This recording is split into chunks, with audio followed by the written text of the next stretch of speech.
Guys, my grandma has Parkinson's disease, but we don't really know what surgery she needs. Oh, well, actually, there's a surgery called the Deep Brain Stimulation that maybe you could use.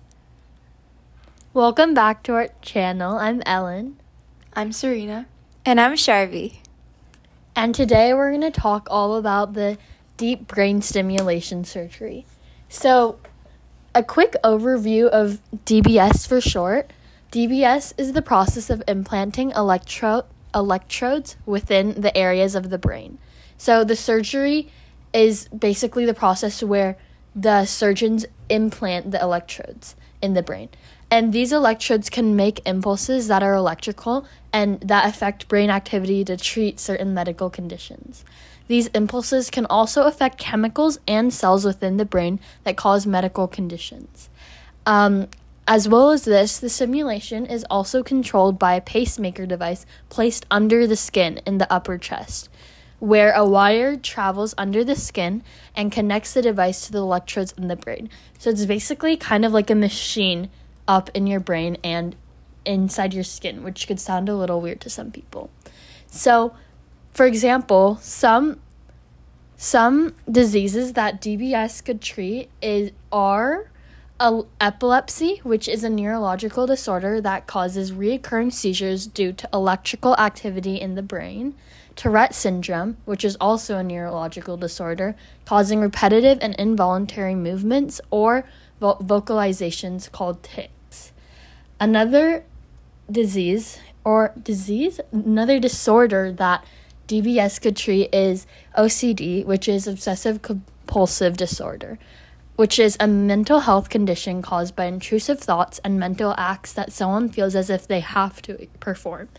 And lastly, or the last example we have is the Parkinson's disease, which is a progressive nervous system disorder that affects movement symptoms like tremors, stiffness, difficulty with balance, and coordination. As well as this, DBS can also have potential to treat things like dementia, obesity, addiction, chronic pain, and even depression, which I think is really interesting because it doesn't really tie exactly with the diseases that I stated before. But don't you think this is a really cool process? Yeah, it is. And I think the most important thing I feel like is that it doesn't destroy brain tissue. Because when you think of like a machine that's going to deliver electrical impulses, it sounds pretty scary that it could destroy brain tissue, but it offers symptom relief without destroying brain tissue. So I can explain of how it happens. So basically, it's a high-frequency stimulation that overrides abnormal firing patterns. So like Ellen was saying, a lot of the diseases she mentioned are due to abnormal firing patterns, so this fixes it. So there is depolarization block of overactive neurons, and there's an activation of inhibitory pathways and network rebalancing of dysfunctional circuits. So these are all the things that happen after you do DBS. And then the targets depend on the disease. So, for example, there's this thing called STN, subthalamic nucleus, or GPI, and that's for Parkinson's. But VIM of thalamus are for tremors, and then ANT, anterior nucleus of thalamus, is for epilepsy, and then nucleus accumbens are for OCD. And then a little bit more about the surgical process is first there's imaging through an MRI or a CT, which you guys have probably heard, and that's to map the brain structures. And then there's a stereotactic surgery, which is where the electrode is implanted through the skull. And then there's the neurostimulator implantation, which is like it's a chest cavity similar to a pacemaker. And then there's some programming where you customize the voltage, the pulse width, the frequency, and that can take weeks to optimize.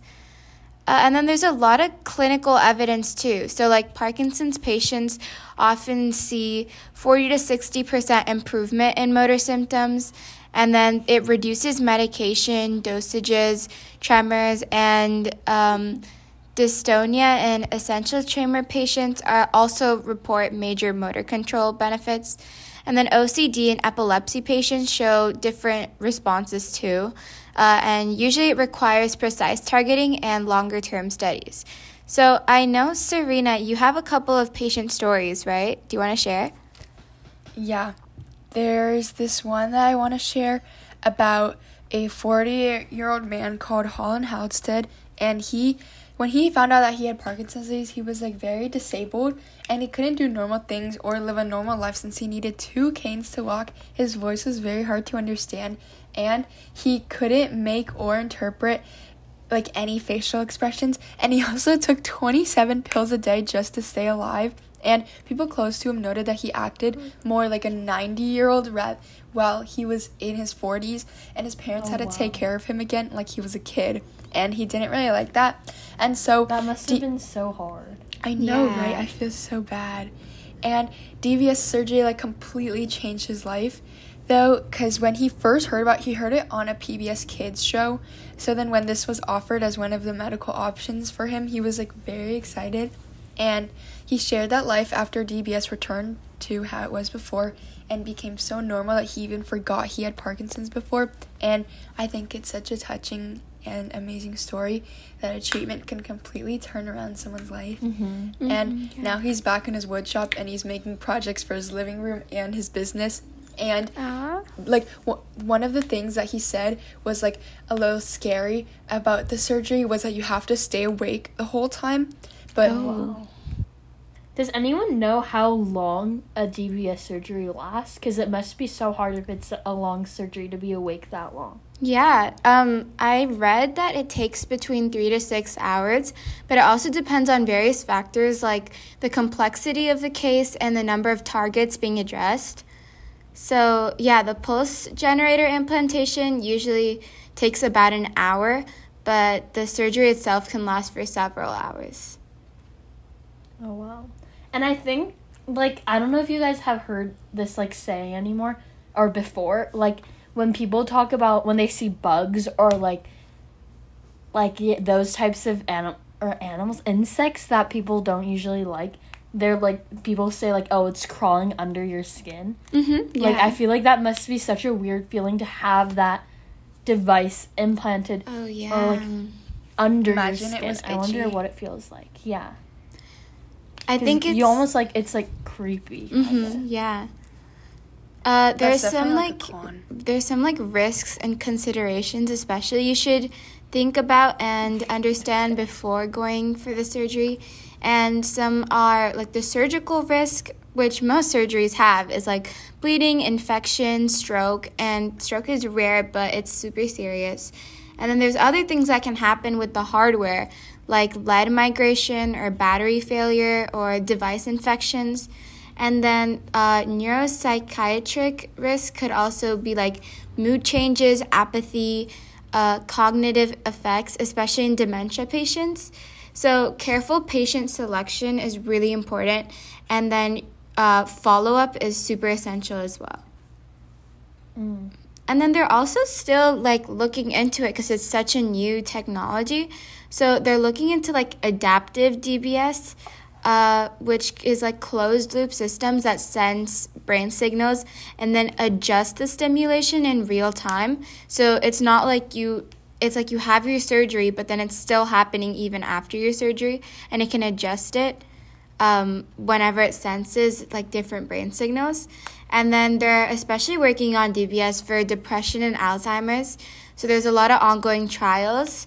And then there's non-invasive alternatives that they're working on so that there's no risk of the surgery, all the surgical risks. So yeah, it's pretty cool. And I hope they find more alternatives and different ways to make the surgery even better.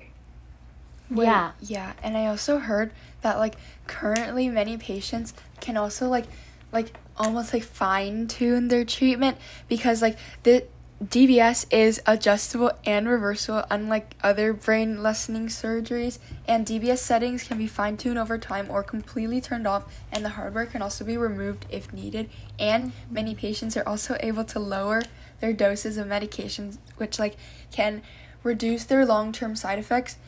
And I think that's really cool that the treatment allows this.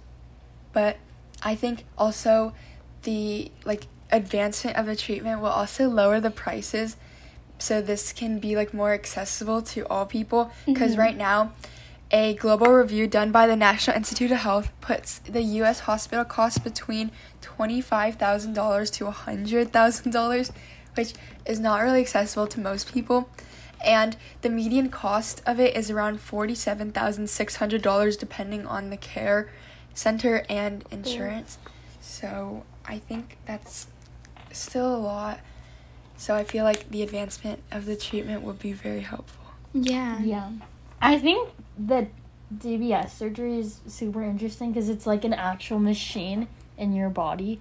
The fact that you can control over it really easily and use it, I guess, and use it to adjust things like Serena was saying before. And Sharvi, I think that's really interesting and different from what we've talked about before. So I think that leads us to the end of this episode. Thank you guys for listening. I'm Ellen. I'm Serena. And I'm Sharvi. A quick disclaimer. This podcast is made, researched, and hosted entirely by high schoolers, so take note that not everything said in this channel is 100% factual. Thank you. Thank you.